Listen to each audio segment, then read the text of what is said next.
Marco Antonio Solís, una de las voces más queridas de la música latina, ha llegado esta noche a un programa especial dedicado a las voces que sanan al mundo. Rodeado de luces suaves y un público expectante, el cantante michoacano avanza con paso tranquilo. Viste mezclilla oscura, una camiseta negra sin estampados y un saco discreto que atenúa todavía más su fama colosal. Parece más un amigo cercano que una leyenda que ha llenado estadios. La presentadora, voz serena, ojos inteligentes, ojea sus tarjetas y sonríe hacia la cámara. Antes de empezar, cuéntanos en los comentarios desde dónde nos estás viendo. Nos encanta leerte. En el plató se respira una calma tensa, como si todos estuvieran sentados en la sala de una casa en lugar de un set televisivo. Marco levanta la mano, saluda con una sonrisa tímida y ocupa el sillón que le han reservado. El público responde con aplausos contenidos, conscientes de que frente a ellos se sienta alguien que ha acompañado sus vidas con canciones de amor, duelo y esperanza. Maestro Solís, empieza la conductora con tono ligero. Gracias por aceptar la invitación. Para millones de personas usted es una voz que inspira. ¿Cómo carga uno con esa responsabilidad? Marco se encoge de hombros, humilde. No pienso mucho en eso, dice. Solo procuro seguir caminando, paso a paso. Los primeros minutos fluyen entre anécdotas de giras, bromas sobre los ensayos y recuerdos de sus colaboraciones con otros artistas. Él redirige cada elogio hacia su equipo. Técnicos, músicos, coristas. Pero algo cambia cuando la presentadora cierra su carpeta y acerca el cuerpo hacia él. Hoy queremos hablar de las personas que lo moldearon antes de la fama, anuncia. Aquellos que dejaron huella cuando usted todavía buscaba su propia. Los hombros de Marco se hunden apenas. Su mirada se desliza al suelo. En el estudio se instala un silencio denso, casi tangible. Tarda unos segundos en responder, y cuando lo hace, su tono es más grave. Hubo un hombre, murmura. Un profesor del bachillerato que me tendió la mano cuando me sentía perdido. Le debo más de lo que nunca pude decirle. Lo que Marco desconoce es que ese maestro está sentado esta noche en la última fila, atento, invisible para él, pero a punto de cambiar el curso de la entrevista. Una silueta que aguarda tras la penumbra, sosteniendo décadas de gratitud callada. Las cámaras recorren el set con un suave traveling que resalta las paredes de ladrillo visto y la guitarra colocada como su homenaje al invitado. El público, dividido entre carteles con letras de sus canciones y manos enlazadas de emoción, parece respirar al unísono. Si pudiera agradecer a una sola persona de su pasado, ¿a quién sería? Pregunta la conductora. A mi maestro de preparatoria, confiesa Marco. La voz se le afloja en la garganta. En ese instante, una luz de apoyo apunta a la última fila. Allí, una silueta inmóvil sostiene un cuaderno desgastado. Nadie se mueve.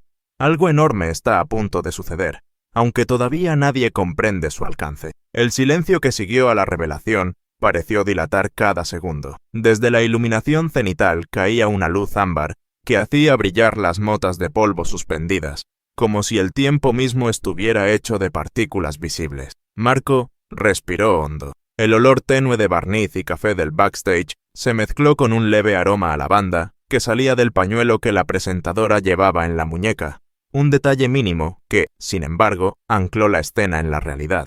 ¿Podría contarnos quién era ese profesor?, insistió ella, ahora en un susurro que apenas rozó los micrófonos. Marco entrelazó los dedos y, con la vista clavada en la penumbra del graderío, inició un viaje hacia atrás. Se llamaba don Ezequiel Ramírez, dijo al fin. Alto, delgado, siempre cargaba una torre de cuadernos bajo el brazo y olía a tiza fresca. A algunos les parecía distante, pero conmigo tuvo una paciencia de otro mundo. El cantante dejó escapar una pequeña risa, mezcla de pudor y ternura, y el aire de la sala pareció aflojarse un grado. Recordó la preparatoria de Morelia, pasillos de azulejo frío, los grifos de los bebederos que goteaban sin pausa y la campana metálica cuyo timbre áspero marcaba los cambios de clase. Yo era un muchacho disperso, confesó. Mi padre trabajaba fuera, mi madre hacía milagros para llegar a fin de mes y, para colmo, tartamudeaba cuando leía en voz alta. En los ensayos del coro me escondía detrás de los compañeros para que nadie notara mis nervios. Se escucharon 2 carraspeos entre los espectadores, como si la confesión removiera viejas inseguridades compartidas. La conductora, consciente de la fragilidad del momento, no interrumpió. Una tarde, prosiguió Marco. Después de haberme atascado en un verso de Neruda, salí corriendo al patio. Sentía la cara ardiendo de vergüenza. Entonces apareció él, con su cuaderno de notas y ese saco raído de cuadros verdes que usaba incluso en verano. No dijo nada. Solo me entregó un trozo de papel doblado y se fue. Marco sacó del bolsillo interior de su saco un cuadrado amarillento, de bordes mordidos por los años. Lo extendió con cuidado, como si se tratara de un relicario. Lo conservo desde aquel día, explicó. Dice, hasta el silencio tiene un sonido. Escúchate antes de que el mundo te grite encima.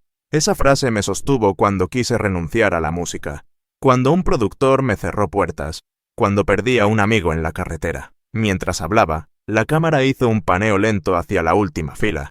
La silueta seguía sin moverse, pero el foco puntual reveló el contorno de unas manos apoyadas sobre un cuaderno antiguo, muy parecido al de los recuerdos de Marco. El público contuvo la respiración.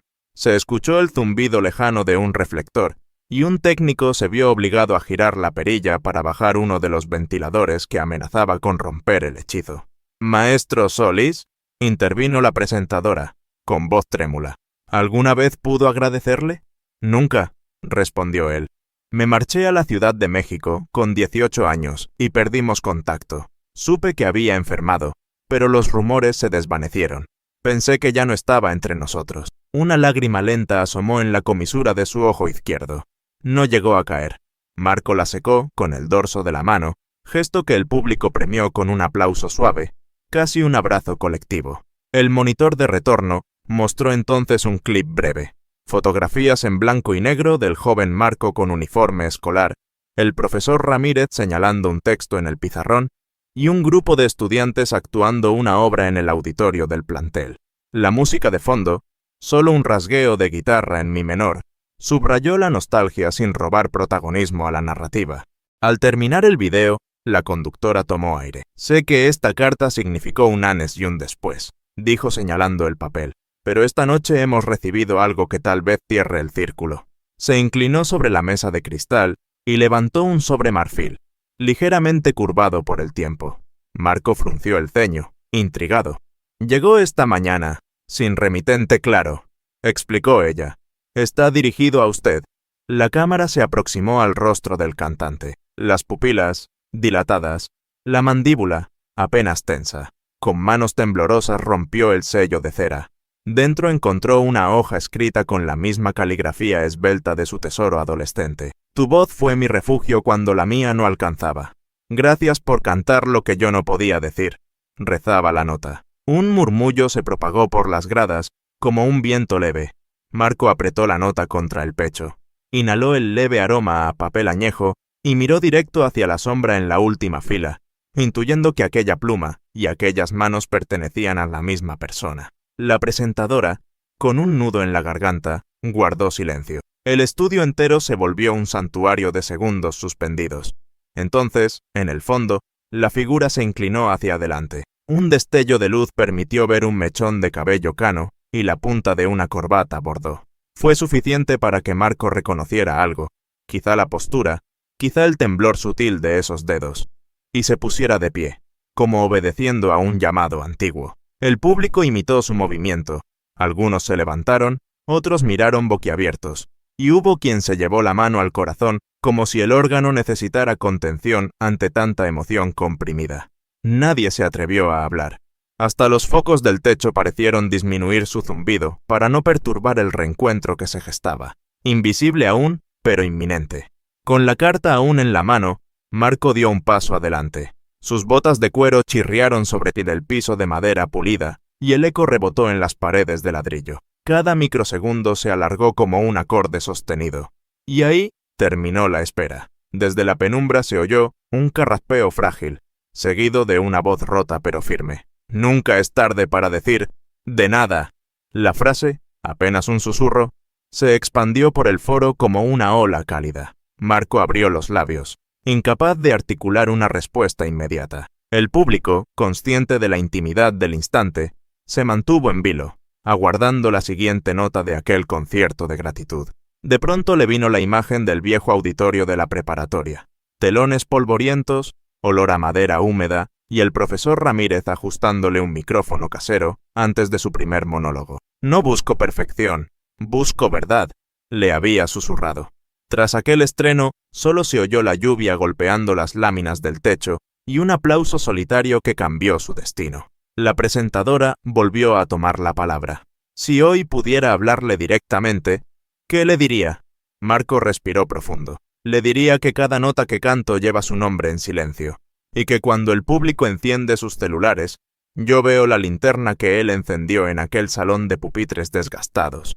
Respondió, dejando sus frases suspendidas en el aire, luminosas y frágiles. El profesor Ramírez avanzó con cautela por el pasillo, apoyándose levemente en el barandal mientras los reflectores seguían su contorno. La corbata bordó oscilaba como un péndulo que marcara décadas de distancia hechas añicos.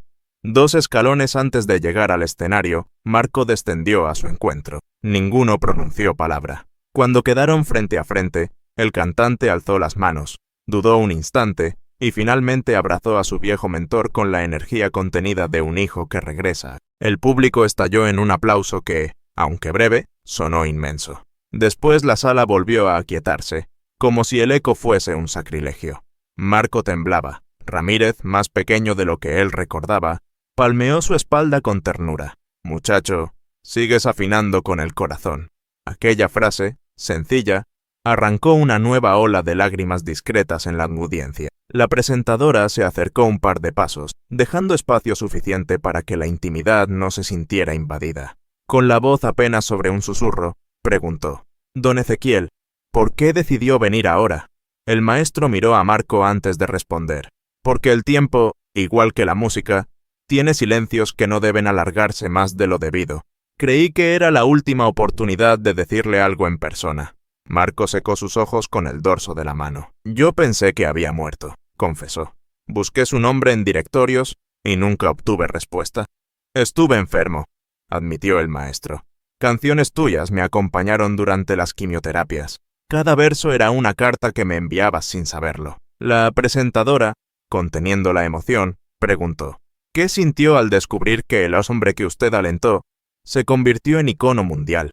Ramírez sonrió con suavidad. «No me sorprende. Ya en aquel salón veía que escuchaba más de lo que hablaba. Esa es la raíz de todo gran intérprete». Hubo un murmullo de aprobación entre el público. Marco bajó la mirada. «Usted me salvó. Cuando dudaba de mi talento, usted vio futuro donde yo veía fracaso». El maestro negó con la cabeza. «No te salvé. Te ofrecí un espejo. Fuiste tú quien decidió mirarse y seguir». En ese momento, un asistente se acercó con otro sobre. «Esto llegó junto con la carta», explicó, pero parecía dirigido a los dos. La presentadora lo tomó, rompió el sello y encontró dentro una fotografía. Marco adolescente, sosteniendo una guitarra prestada, con Ramírez a su lado. Detrás, a mano, se leía: «La música que siembra esperanza cosecha eternidad».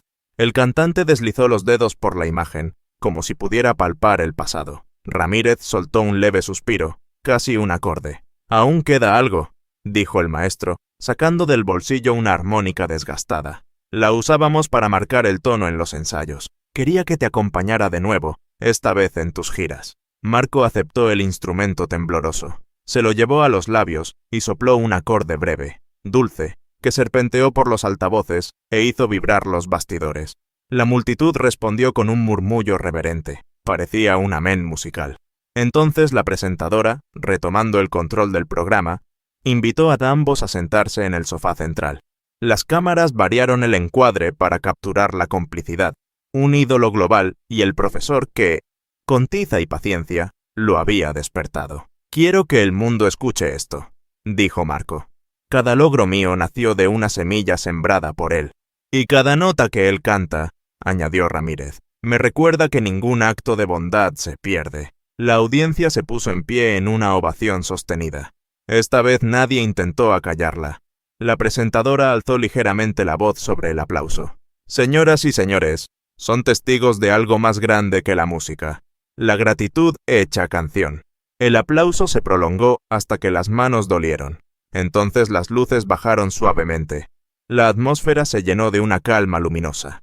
Marco y su maestro permanecieron sentados, tomados de la mano, mientras las cámaras hacían un barrido final y la noche seguía latiendo detrás de los reflectores, cargada de promesas que ya no cabían en el silencio. El director del programa hizo un gesto circular con la mano para indicar que todavía quedaban minutos al aire, pero nadie pareció querer romper aquel instante. Era demasiado valioso para apresurarlo.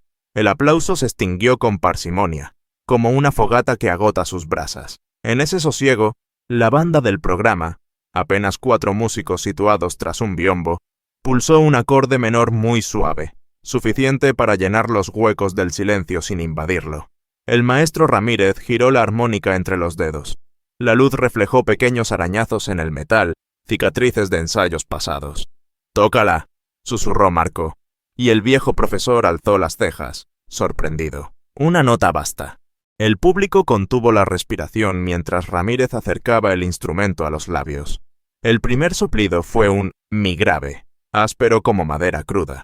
Luego, un la agudo, que pareció abrir las paredes. Marco, casi de inmediato, dejó escapar un tarareo que encajó con la armónica en un diálogo primitivo, medio balada, medio oración.